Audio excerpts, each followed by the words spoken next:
ياه هلا بأحلى فراشات. بيبتدي مسلسلنا بيون وهي بتوصل طلبية جديدة لقصر مميز كالعادة، بس المرة دي بتنبهر بتصميمه أكتر. يا عبد الصمد على عيشة الأغنياء، بتهيألي لو عشت بيت كبير زي ده هتوفي. كل ده والريس جيم مراقب تصرفاتها من ورا الكاميرات وبيقول لنفسه بتحدي الابتسامة الحلوة دي محتاجة تتقيم من قريب، وبيركز أكتر على الخوخة. شكل القطمة الجاية مش هتكون منك. وفجأة بيفصل الكهرباء. بتخاف يون، في حد هنا؟ بتسمع صوت خطوات بتقرب منها فبتتوتر أكتر. أنت صاحب البيت؟ طيب أنا وصلت الطلبية أهو، بس لازم أمشي، المدير أكيد بيدور عليا. طيب أنت ساكت ليه؟ بتتفاجئ بنفسها بين إيديه، مش قادرة تحدد ملامح. بيقاطع تفكيرها صوته البارد.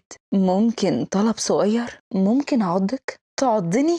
بتحاول تاخده على قد عقله. طيب ممكن أمشي دلوقتي وأوعدك بكرة هرجع وعضني براحتك. لا أنا عايز دلوقتي. طيب ليه؟ طيب أنت جعان؟ لا بس ريحتك المميزة خطفتني ومش قادر أقاوم. وبيقرب منها فبتخاف أكتر. طيب لحظة، طيب ليه؟ علشان العض غلط، بس أنا مش باخد رأيك. وبيبدأ يتنفس وهو مقرب من شعرها بهوس. بصوت هادي بيقول يون انتي لسه ما تعرفينيش. بتتصدم أكتر إنه عارف اسمها. في إمبراطورية جيم محدش هيهتم لو خلصت عليكي. كلامه بيسيطر أكتر عليها. لا أنا مستحيل تكون دي نهايتي. وبتحاول تأثر عليه بلطافة. طيب ممكن تشغل النور؟ أنا عايزة بس أشوف وشك. تمام وأنا موافق، بس صدقيني لو كانت خدعة هتندمي. هو أنا خفت ليه؟ أنا السبب، حتى اختياراتي للمسلسلات تعر. أنا هستناك أهو. تمام ثواني وراجعلك. وفي اللحظة اللي النور رجع فيها كانت بنتنا يون أخدت ديل الجلابية في سنانها وهتك يا جري. فتعالوا بينا فراشاتي وجهزوا لي نفسكم كده علشان طلعت النهاردة عنب.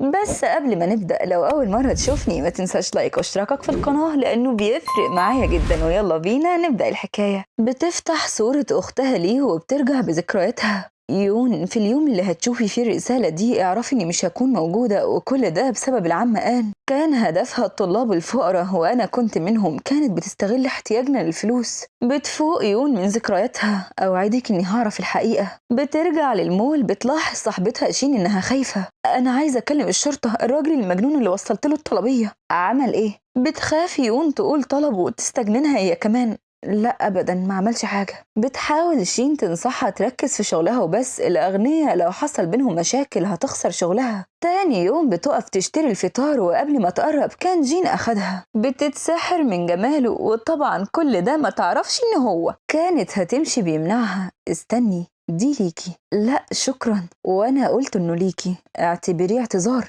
اعتذار؟ بيقرب بهدوء. ينفع بقى اعضك دلوقتي؟ انت وبترمي الأكل في وشه وبتجري. مجنون، الحقوني. بيقول لنفسه بتحدي يون انتي وقعتي ومستحيل أسيبك. بتروح للمول وبتاخد أداة. بتستغرب شين انتي بتعملي ايه؟ مش هعمل، أنا بس هحمي نفسي. ما أنا لازم أعرف الراجل ده عايز مني ايه. لو اتأخرت كلمي الشرطة. بتوصل قصاد القصر. بتشوف واحد من أصحابها خارج بعد ما وصل الطلبية. انت كويس؟ صاحب المكان قال حاجة؟ لا ما قالش، وكان لسه هيكمل. بتوصل عربية كانت هتخلص عليه بتحمي يون، بس بتلاحظ ان الولا واقف فوق بكامل ثباته الانفعالي. هاي. فبتاخد صاحبها وبتجري. انت كويسة؟ لا ده بيهددني. طيب ناوية تعملي ايه؟ لو حصل لك حاجة المدير مش هيحميكي. في اللحظة دي بيوصل طلب من جين. بتاخد نفس. انا اللي هوصل الطلبية دي. وقصاد القصر بتقف مهزوزة، بس بتاخد الخطوة وبتدخل. بيقعد يستناها بهدوء لانه عارف انها هتيجي. انت عايز ايه بالظبط؟ هو ده اسلوبك في التعامل مع الزباين؟ بتقرب الطلبية منه. كده تمام، انا عايزة نتكلم وحالا. بيقرب من الخوخ وبيقول بهدوء أنا واحد ميولي غريب، مش بحب آكل غير الخوخ. بتضحك باستهزاء. وأنا مالي أنت بتحب إيه؟ يون أنت مش قادرة تفهمي إنك زي الخوخ بالنسبة لي. محتاج إني أعضك. يا دي النيلة. بص أنت في حالتك النفسية دي محتاج تتعالج. أنا إنسانة مش خوخة. للمرة التانية بقولها لك، انت شايفة ان رأيك مهم بالنسبة لي؟ الكرامة تبكي في الزاوية. وبيقف قصادها بهدوء.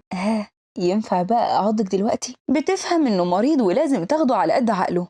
طيب خلاص عادة صغيرة وسيبني أمشي. بيقرب منها فبتخاف. لا أنا مش موافقة. تمام، معاكي 3 ثواني. 3 2 خلاص موافقة. شطورة، تعالي معايا. بتستغرب على فين؟ هعملك شوية تحاليل. بيقعد قصادها بهدوء. انت دكتور؟ حاجة زي كده. طيب ناوي تعمل ايه؟ ما تخافيش، الموضوع بسيط خالص. بروده بيرعبها. اسمع، انا عايزة امشي والا هصوت والم عليكي الناس. اهدي، انا بس عايزة اتأكد انك سليمة من كل الامراض. انت مهووس. بيركز اكتر مع سن الابرة وبيقول من صغري وهم بينادوني كده، علشان كده أنا بنصحك إياكي وغضبي. طيب تمام، أنا عندي كل الأمراض، سيبني. شش، كلامك ملوش معنى عندي، أنا المتحكم في كل حاجة. ما تخافيش، هكون حنين عليكي. بعد شوية بتظهر النتيجة. مبروك، انتي سليمة. تمام، اتفضل عض. بيقول بمكر. ماشي، بس انت بعيدة عني شويتين، تفتكري هعرف؟ بتقرب حبة. حبة كمان. حبة كمان. هتعض ولا لأ؟ أنا اتوترت وربي وإحنا متوترين أكتر منك. بيقاطع كلامها قرب المفاجئ. شفتي إن توقعاتي صح؟ انت طلعتي أحلى من الخوخ. بتبعدوا عنها وهي بتعيط. مش أخدت اللي عايزه؟ يون، ده مش ذنبي، ده ذنبك انتي. تمام، وأنا وفيت بوعدي. ممكن بقى أمشي؟ بس أنا غيرت رأيي، اللي زيك ما ينفعش يتعض بس. بتنهار. انت بتكذب ومش بتوفي بوعودك. انت اللي كسرتي وعدك الاول، انا بتعلم منك ولا نسيتي؟ طب والحل دلوقتي؟ ابدا، تعيشي معايا وانا هديلك كل اللي بتتمنيه، فلوس وسلطة وقوة. لا، مش عايزة. انا بحذرك، انا ما اترفضش. بتقول لنفسها وهي مرعوبة، اللي زي ده ما ينفعش اواجهه. بيقرب ايديه بلطف. انا عامل عليكي، لو خايفة على اللي بتحبيهم وافقي على شروطي. بتقول لنفسها انا لازم افضل هنا لحد ما اكشف حقيقة اختي. تمام، بس مش هاجي اعيش هنا، وقت ما تحتاجني كلمني. تمام، وانا موافق. شفتي انا ريس كيوت ازاي؟ مفيش داعي تجيبي معاكي دي المرة الجاية. بترجع المول وهي بتكلم نفسها. بتستغرب شين الماسك. مالك؟ ابدا، في كلب عضني. بتسرح بذكرياتها يوم حادثة اختها، والشرطي بيقول اختك فرقت الحياة بسبب جرعة زيادة. جرعة ايه؟ اختي عمرها ما اخدت حاجة. ايوه، بس ده كلام صاحبها. صاحب مين؟ اختي عمرها ما كان ليها اصحاب. صدقني في حاجة غلط، لازم تساعدني. أنا آسف، المحضر اتقفل.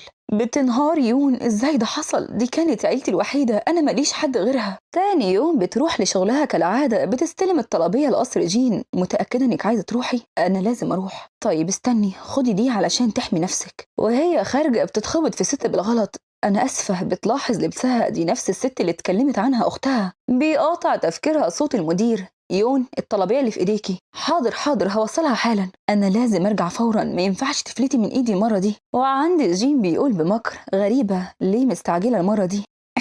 هتعضيني النهاردة؟ بيقول بابتسامة مستفزة. انت كويسة؟ انا كويسة. يلا عضوا بسرعة. مالها دي؟ وهي بتقول لنفسها هو بارد ليه كده النهاردة؟ انا ما عنديش وقت. فبتقرب هي. وهنا كانت الصدمة، كل الأطراف والمفاصل والفقرات خصمت بعض. بس حلو قوي كده النهارده، اشوفك بقى بكره على خير. انا همشي بقى. وبتجري. بتسيبه واقف مصدوم، هو ده بجد؟ وعند شين بتوصل يون باقصى سرعه. دي من زبون سايبها لك هديه. بتسال بتوتر مين سابها. العمه دي. انتي تعرفيها؟ لا، بقالها سنة ما جاتش للمكان. بتربط يون الأحداث ببعض. نفس الوقت اللي تعرضت فيه أختها للحادثة. بتقعد بعدها تراقب تصرفاتها وقربها من الطلاب بشكل ملحوظ، وبتقرر تاخد الخطوة وبتقرب منها. شكرا على الهدية اللطيفة. ممكن أعرف اسمك علشان أقدم لك حاجة حلوة زيك؟ قوليلي يا عم، أشوفك وقت تاني. وفي القصر بتوصل يون علشان توصل طلبية كالعادة. بتلاحظ علبة غريبة. بيقاطع تفكيرها جين. انت رعبتني. اللي حصل ليلة امبارح خلاني مش مبسوط وزعلان. بتتوتر. بس ده كان ليه أسباب. خلاص ما تزعلش، هسيبك تقعديني النهاردة مرتين. بيقول بغرور. انت نسيتي القواعد، أنا السيد هنا. تمام، حابب ايه؟ افتحي العلبة. بتتفاجئ انه خوخ. شايفة ده كله؟ كليه. بتخاف، أكيد مش مسموم. بيقرب إيديه علشان يرعبها أكتر. أحسن لك تخلصيه كله، وإلا هعمله عصير بنفسي واديهولك حق. حد يخرجني من الملخص ده، أنا اتزنقت. طب خلاص خلاص هاكل. بيقعد قصادها بهدوء مراقب تصرفاتها. بتبدأ تاكل والدموع في عينيها. ما تستعجليش، الليل طويل ولسه الكمية كبيرة. أنا مش هقدر آكل أكتر من كده. بيمسح دموعها بإيديه. تصرفات ليلة امبارح ده عقابها. طيب ليه العقاب خوخة؟ طيب لأني بحبه ولازم انت كمان تحبيه. طب خلاص أسفة، أرجوك مش هكرر كده تاني. تمام، دلوقتي بقى تقدري تقوليلي ليه كنتي مهملة ليلة امبارح؟ كانت خلاص هتجيب كل اللي أكلته. استني، اطلعي لفوق هتلاقي حمام، حتى دي كمان هتتحكم فيها، سيبوني عليه أقرطف شعرتين اللي معصبيني من أول الملخص. وفي الحمام بتحاول تهدي نفسها علشان ما يتكشفش السر قصاده، بتتفاجئ بيه قصادها كانت لسه هتتكلم بيمنعها. استني، أسنانك محتاجة تتغسل. أنا هعمل ده، ما تتحركيش. جين، انت ليلة امبارح كنت عايز تعرف. شش، دلوقتي في حاجات أهم. وبيقرب فجأة فبتخاف وبتبعد. أنا قلتلك قبل كده أنا ما اترفضش. الظاهر إني اتساهلت معاكي من البداية. بيقرب منها وبيحاول يفرض نفسه غصب عنها، بتفكر بمكر وبتقرب هي، وكل ده علشان تكسب نقطة لصالحها. بتركز في عينيه. أنا أسفة بس النهاردة ما ينفعش. ليه؟ لأن ده نفس سبب ليلة امبارح. بيفهم قصدها. غريبة، الكائن الغريب ده لسه عنده ذرة إنسانية، وبتمثل إن بطنها وجعاها. أنا مش حابة أضايقك بوجودي أكتر من كده، هرجع بكرة. استني، أنا مسافر لمدة شهر. شهر؟ أنا أمي دعيالي. إيه ده؟ واضح إنك مبسوطة. أبدا، ده أنا هحزن على فراقك. فراقي؟ طيب اثبتي. هي مالها بردت كده ليه؟ وبتقرر تاخد خطوة جريئة علشان تطمنه أكتر من ناحيتها. بيفقد السيطرة على نفسه وبيضمها أكتر علشان يحس إنه امتلكها. لحظة، أنت عايز إيه؟ بيضحك بمكر. أنا لسه ما عملتش حاجة وأنت اترعبتي كده. وبيقول ببراءة مش لايقة عليه أصلا. دي أول مرة كان دايما عندي اقتناع إن مفيش حد يستاهلني. بتقول لنفسها لا، ده رسمي نظمي مجنون. بس أنت جميلة ومختلفة، تحبي تقربي؟ بتتوتر. أنت مش قلت إن مفيش حد يستاهلك؟ أنا بقى ما استاهلش القرب ده. لا، أنت مختلفة. من أول مرة شفتك فيها وأنا عارف إنك غير. بس أنا مش عايزة. بيبتدي يتعصب. ليه؟ لأني أفضل اللي ليه تجارب. بيحاول يغويها أكتر. يا خسارة، مش حابة تكوني الأولى والأخيرة. هسيبك مدة تفكري. تاني يوم بتجهز علشان تنزل الشغل، بيقعد قصادها وبيحط لها الملمع. كده هيبقى شكلك أحلى. بتسرح في حنيته. يا لو تفضل كده وتنسى تصرفاتك المريبة. بيقاطع تفكيرها. ها، إيه؟ مش حابة تديني جرعة صغيرة من الحنان؟ مش فاهمة؟ فبيفهمها لأنها عندها صعوبة في الفهم. كل ده وبنتين عيون في عالم موازي. أخيرا هخلص منك شهر. انتي سرحانة في ايه؟ ركزي معايا. تاني يوم بتقف تراقب العم آن وهي كالعادة بتصطاد الطلاب. بتتعمد يون تخبط فيهم. أنا أسفة، ما كنتش أقصد. أنا ممكن أعوضك لو كده. ممكن تديني رقم تليفونك وأنا هبعتلك الفلوس، وده بشكل مبدئي. بتقول البنت بلطف. أنا هروح وأغسله، لو بقى نضيف مش محتاجة تعويض. كل ده وجيم مراقب حتى تصرفاتها مع غيره. السيطرة كما يجب أن تكون. بيمر الوقت وبتتفاجئ يون إن جين قدم طلب، وده معناه إنه رجع. تمام، أنا هوصله. وفي القصر بتقرب بخوف. هو مش كان شهر؟ ما فاتش غير يومين بس. بتمثل قصاده الفرحة. بيشاور لها تقعد قريبة منه، وقبل ما تقرب كان ساحبها بين إيديه. ياه، وحشتيني. مش قلت إنك هتقعد شهر؟ أعمل إيه، ما قدرتش أبعد أكتر. وإنت كمان وحشتني. مالك، إنتي خاسة ليه كده؟ أنا لأ. واضح إنك مكسوفة مني. اتكلمي، أنا سامعك. بتحاول تبان جريئة. بصراحة أنا عندي طلب. بتتفاجئ بنفسها إنها بقت تحت. بس أنا الطلب عندي ليه تمن. فكري قبل ما تطلبي. تقدر تقعد. بيضحك عليها. غلبانة، بس ده مش كفاية. عايزة 200,000. طيب ينفع أعرف ناوية تعملي بيهم إيه؟ بصراحة مش حابة أكدب عليك، علشان كده مش هقدر أقول.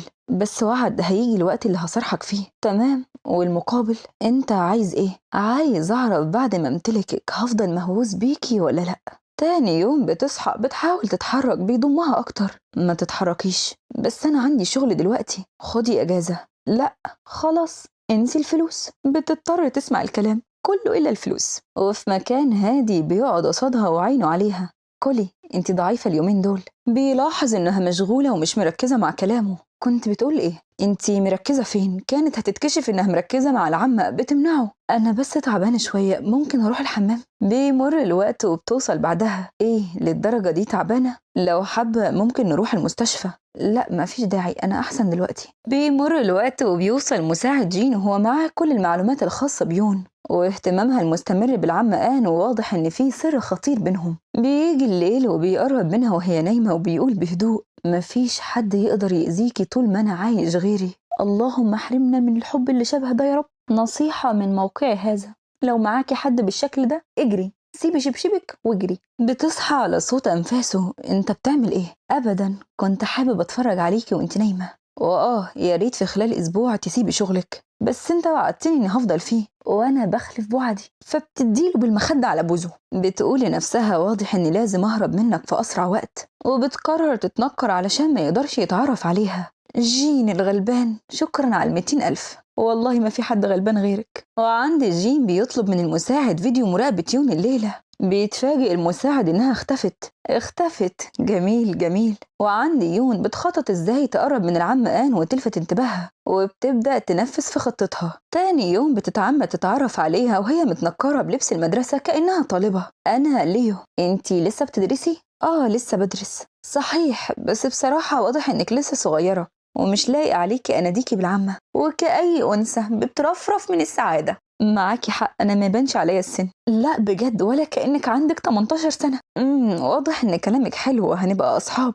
قوليلي بقى، انت منين وتخصص ايه؟ بتحاول يون تبان مسكينة وملهاش حد علشان تسيب لها فرصة تستغلها. بصراحة انا ارتحت لك، وانا كمان سبحان الله حاسة انك زي امي. بتقول العمة بود مصطنع، طيب ايه، انا عندي شغل احسن ليكي من الدراسة. بجد؟ ايه هو؟ هقولك، بس ده سر بينا. ما تقلقيش، ده انا مسميني كتومة. صديق ليا محتاج حد يونسه. محتاج جليسة يعني؟ لا مش جليسة، حاجة شبه كده. تقصدي عشيقة؟ بالظبط، وكل حاجة ليها سعرها. بتقول يقول لنفسها لازم ابان رافضة علشان ما تشكش. لا لا لا، انا ما اقدرش اعمل كده. تمام، مش هضغط عليكي، بكرة انا رايحة معرض، لو حابة ممكن تيجي ونتعرف على بعض اكتر، بس يا ريت تغيري لبسك بحاجة مناسبة. وعند جين بيوصل المساعد، احنا قدرنا نوصل لمكان الانسة يون، تحب نجيبها؟ لا، مادام حابة اللعب سيبها تلعب براحتها. تاني يوم بتوصل مع العمة للمعرض بفستان ملفت وهادي. بيقرب شاب وبيطلب منها رقمها. بتستغل العمة الفرصة علشان تغويها. انتي بايديكي ترفعي من نفسك وبايديكي تقللي منها، كل واحد بيحدد لنفسه المستوى اللي يناسبه. يعني فستان زي ده قادر يرفع سعرك. تفتكري ايه اول خطوة للنجاح؟ الدراسة. بتبتسم بمكر، شكلك لسه غلبانة مهما كنت ذكية، المهم تعرفي ازاي تستفادي من اللي حواليكي. ايوه بس انا مجرد بنت فقيرة وبسيطة. خلاص، انا ممكن اساعدك تكوني زيي. بجد؟ اكيد، انا كنت زيك في يوم من الايام وحاليا وصلت اللي انا فيه. انا متغاظة من كلام الولية القرشانة دي، محدش يسمع كلامها. سيبوني اديها على بوزها. وبتقرب منها بمكر، لو دي اول مرة ليكي هتاخدي 1,000,000. هسيبك تفكري الليلة، لو موافقة ابعتيلي رسالة. وفي الشارع بنشوف يون وهي بتحاول تجري، بتتفاجئ انه قصادها. يون، انت فاكرة انك لما تغيري لبسك هتهربي مني؟ انت لازم تتعاقبي وما تشوفيش النور.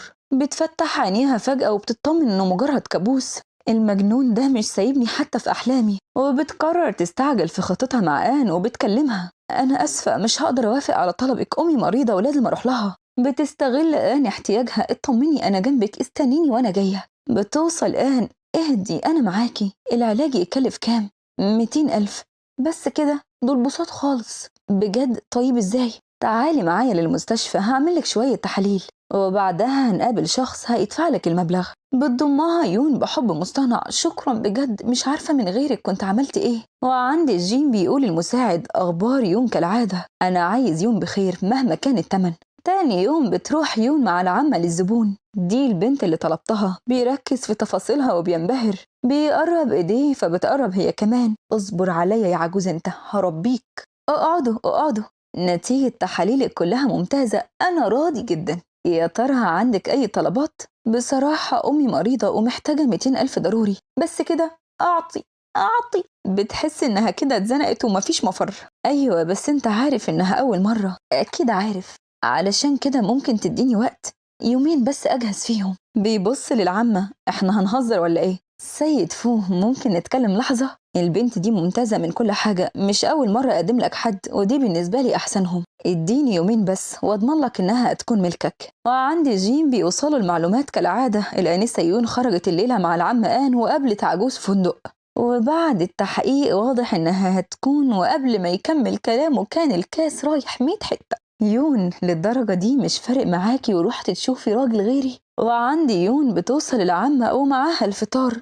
الله، ده حلو قوي. طيب ايه، اخدتي قرارك بخصوص ليلة امبارح؟ بتقول يو لنفسها الظاهر إن مفيش مفر. كنت لسه بفكر. ما تفكريش كتير، الحوار كأنه صديق، في النهاية انت محتاجة الفلوس. تمام أنا موافقة، بس بشرط أتعرف عليه الأول كأننا أصحاب كام يوم وبعدها يقدر يقرب. كل ده والولا جين سامع؟ ده انت يومك اسود.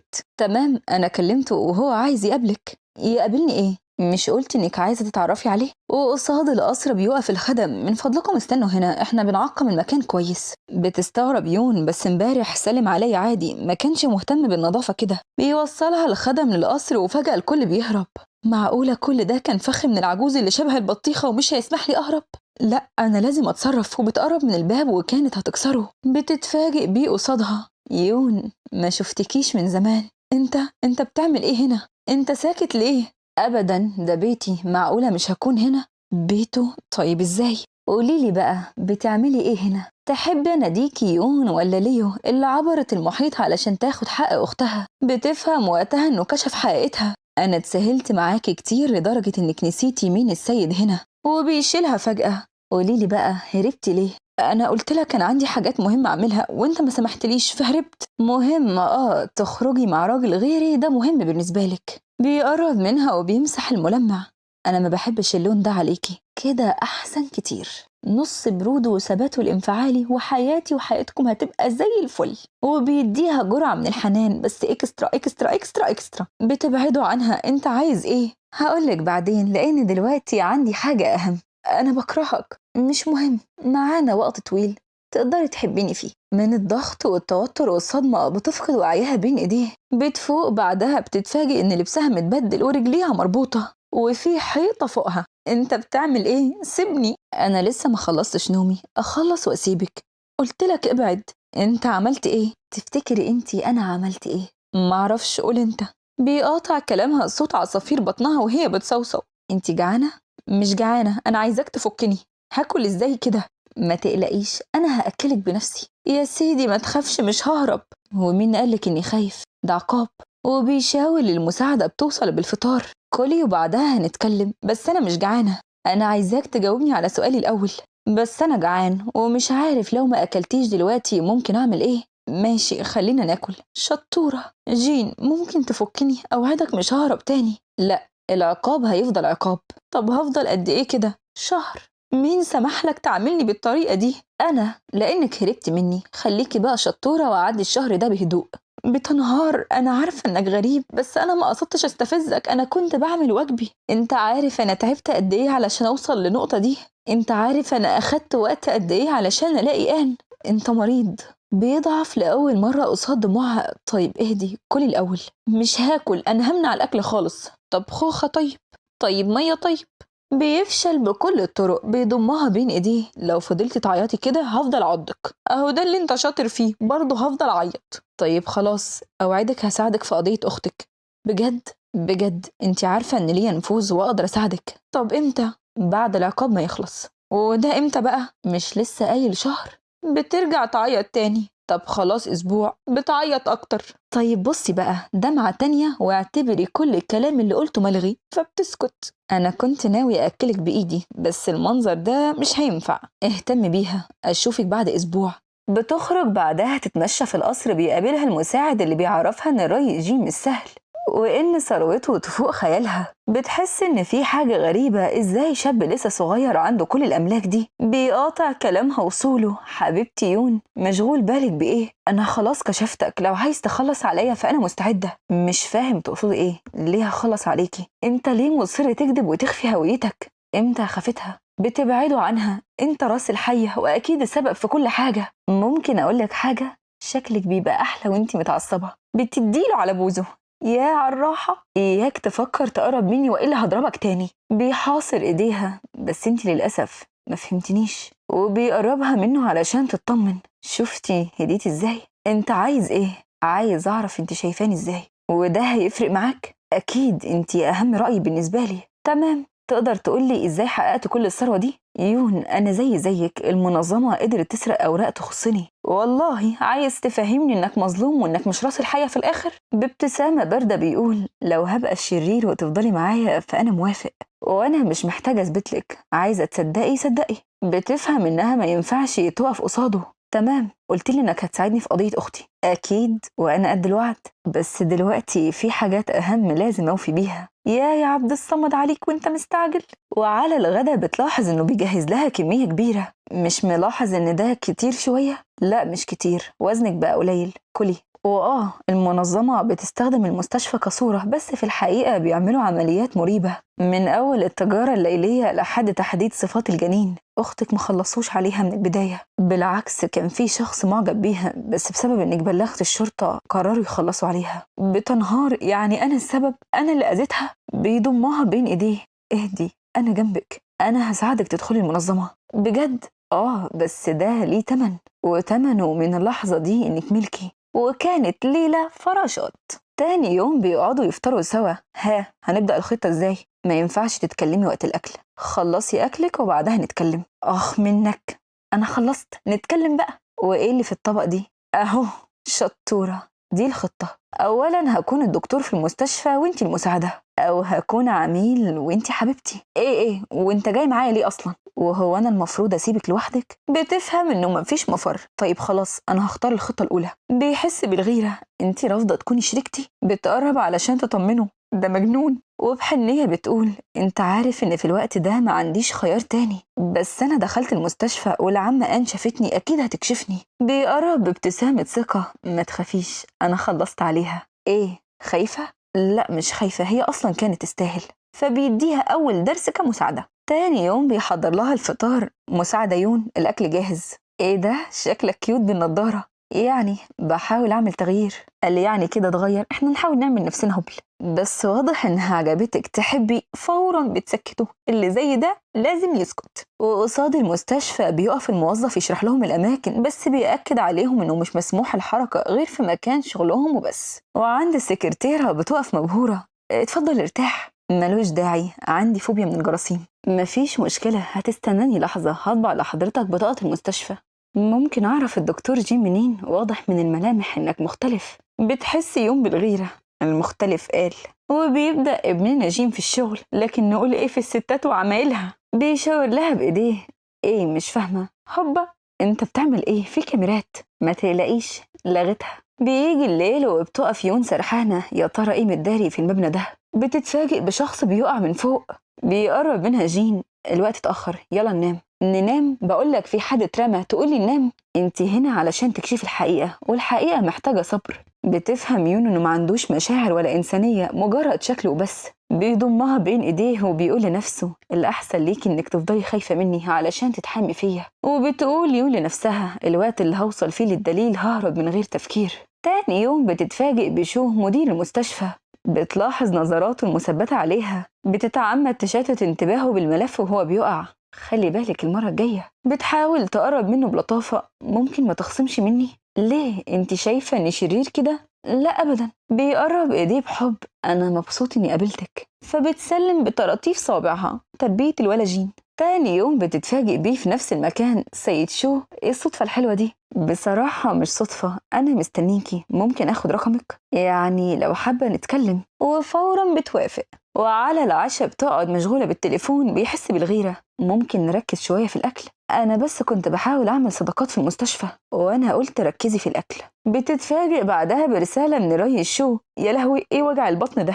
ثانية هروح الحمام. وهناك بتحاول تبان لطيفة مع شو علشان تتقرب منه أكتر. بيحس جين إن في حاجة غلط. لو ما خرجتيش دلوقتي هدخل أنا. تاني يوم بتتعمد تقرب من جين علشان تطمنه، بس الغريب إنه بيبعدها. ريحتك مش طايقها. إيه ده، أنا لسه واخدة دش. مش عايز كلام، حوض الحمام أنا مجهزه، انزلي فيه. بتخاف أكتر، كل ما بنروح بيبقى الموضوع أصعب. متنحة ليه؟ هتدخلي لوحدك ولا جرك أنا؟ بتخاف يكون عارف بعلاقتها مع شو، وبتحاول تداري خوفها. انت بتعمل كل ده علشان ما اكلتش معاك ليلة امبارح؟ بيتجنن اكتر. انا مش طايق ريحتك، هقولها لك للمرة الاخيرة، ادخلي للحمام. بتجري قبل ما يتهور. بيروح وراها. بيفقد السيطرة على نفسه.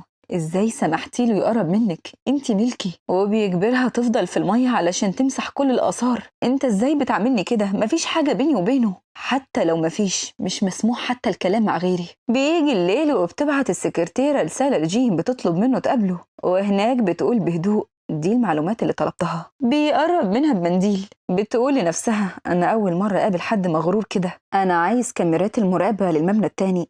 أيوة بس ده مش شغلي. فعلا مش شغلك، بس أنا سامع إن عيلتك محتاجة الفلوس. سيد جين أنا آخري أجيب كاميرات مراقبة للصالة، أكتر من كده أنا مش هقدر. بيقول وقتها لنفسه يون قريب هكتشف الحقيقة. تاني يوم بتوصل السكرتيرة دكتور جين الريس شو محتاجك. بيقرب من يون وبيثبت على شعرها كاميرا مراقبة علشان يقفشها متلبسة. بيقرب شو ايديه مهزوزة. أنا سعيد إني قابلتك. وأنا مش سعيد. بيوصل جين وشو للعميل.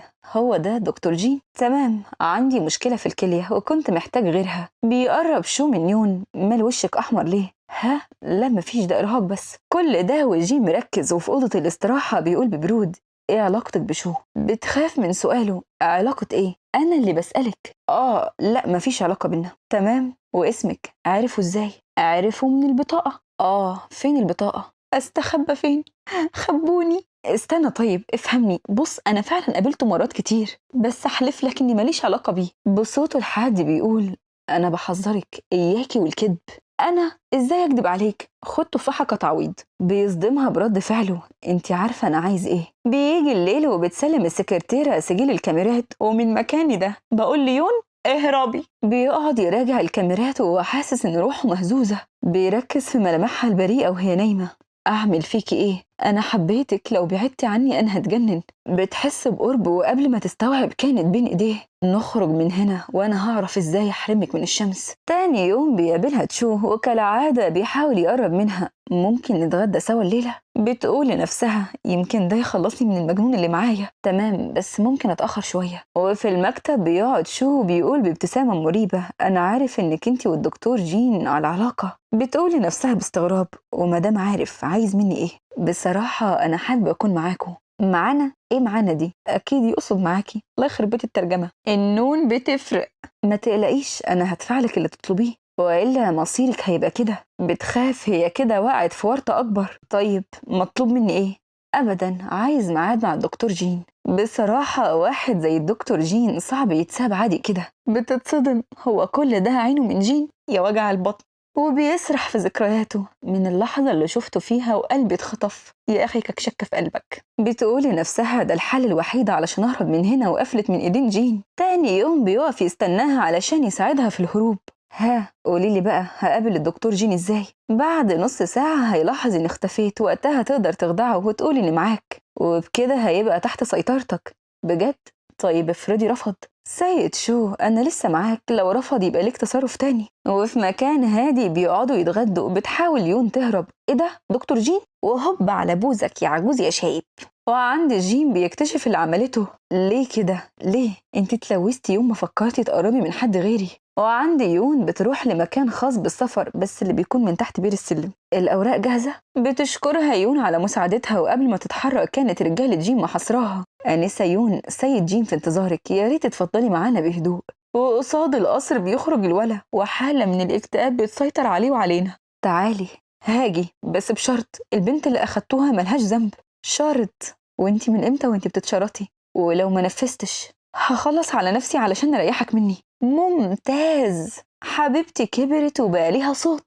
بتركز في عينيه وبتقول بضعف كنت عارفة اني مش هقدر اهرب منك. بيقول ببرود هتضحي بنفسك علشان بنت ما فيش بينك وبينها اي صلة، بس انا حياتي بالنسبة لك مهمة. بيتنهد من ضعف قلبه قصاد عينيها. تمام بس كل حاجة وليها مقابل. بس يا خسارة بقيتي زي اي حد، ملوثة. كويس، يا ريت تسيبني امشي بقى.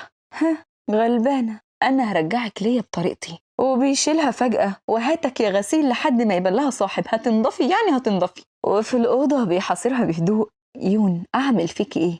أتخلص من رجليكي؟ بس أعمل إيه؟ بحبهم. طيب إيه رأيك أشيل العيون دي؟ ليه؟ ليه العيون؟ طيب قوليلي أنتي أعمل إيه؟ أنا أسفة. طيب مش كفاية الأسف. فبتديله جرعة مكثفة من الحنان على أمل إنه يتهد. بيمر الوقت وبتقعد يون لوحدها حاسة بملل. بيوصل المساعد بتسأله باستغراب فين السيد جين؟ مشغول حاليا. طيب تحب ناكل سوا؟ ايه ناكل سوا؟ انت عايزاها تبقى اخر اكلة في حياتي؟ معاك حق بصراحة، جين ده مريب. بصراحة بقى ده غصب عنه. غصب عنه. وبيبدأ يحكي لها عن طفولته القاسية وقد ايه اتعامل بأنانية وكأنه مجرد آلة مش بشر. كل حاجة كان بيعملها علشان يرضي الأم وبس، وكان دايما عقابه إنه يتحرم من الشمس والضوء. بيقاطع كلامهم وصوله، الحلو سرحان في إيه؟ من غير كلام بتجري عليه وكأنها بتعتذر له عن قسوة العالم. مالك زعلانة ليه؟ أبدا، بقالك مدة غايب فحسيت بملل. كنت بجهز لك هدية صغيرة. بتتفاجئ بالأخبار إنهم قدروا يقبضوا على كل الموجودين في المنظمة وقدروا ينقذوا بنات كتير. بدموع بتقول انت عملت كل ده علشاني، وبتديله تعويض بس المرة دي من قلبها بجد. بيفقد السيطرة على مشاعره.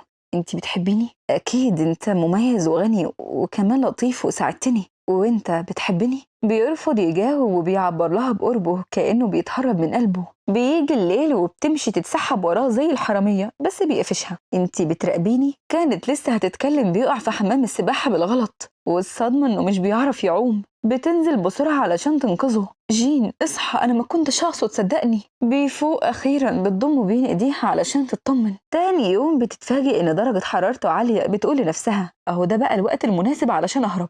بيوقفها صوته، يون استني انا محتاجك. بتقول لنفسها بضعف انا مستحيل اكون انانيه كده. بيمر الوقت، بتخرج يون قصاد القصر. بتتفاجئ ان في حراس في الارض. انسه يون تعالي معانا. ايوه بس جين مريض ومحتاجني. ما تخافيش احنا هنهتم بيه، بس في حد محتاج يقابلك ضروري. وهناك بنشوف ام جين بكامل غرورها. اهلا، وصلتي؟ انت مين؟ انا مين؟ معقوله جين حميكي كل ده ومش قايلك انا مين؟ بصراحه انا كأم قلبي انكسر. بتفهم يون انها امه. وانتي عايزه ايه؟ ابدا، عايزه اصلح اللي ابني عمله واسلمك بنفسي للمنظمه. وعند جين حالته بتكون اسوأ. بيحلم بيون والام بتحاول تبعدها عنه. في اللحظه دي بيصحى خايف. فين يون؟ وقصاد القصر بيقف جين تايه. بتخرج الام. يا اهلا، بقالي سنين ما شفتش ابني. فين يون؟ بقى كده بتتكلم مع امك بالنبره دي علشان بنت؟ بطلي كلامك المستفز. انا عايز يون. موجوده. عايزها لازم تكون مطيع. في اللحظة دي بتخرج يون ووراها الحارس مهددها. بتستغل الأم ضعف ابنها وبتديها على بوزها. أنا بحذرك إياكي تقربي منها. ولد أنت الظاهر محتاج تتربى من أول وجديد. في اللحظة دي بتستغل يون انشغالهم وبتعض الحارس. تربية الولد جين بصحيح. بتقف قصاد الأم مهزوزة وبتقول بخوف انتي اللي محتاجة تتربي. وبتضربها في رجليها بتوقعها على الأرض. بتجري عليه بعد ما أدركت إنه أمانها الوحيد. الحب الحقيقي يعني الاكتمال، وده في حد ذاته حرية. علاقتي بيه كانت الأنانية عنوانها، بس أنا مش هقدر أبعد. وفي النهاية أحب أشكركم من قلبي على دعمكم ليا وكلامكم النقي اللي شبه قلبكم. وكالعادة لو وصلت معايا لهنا ما تنساش لايك واشتراك في القناة، وأشوفكم الفيديو الجاي. سلام.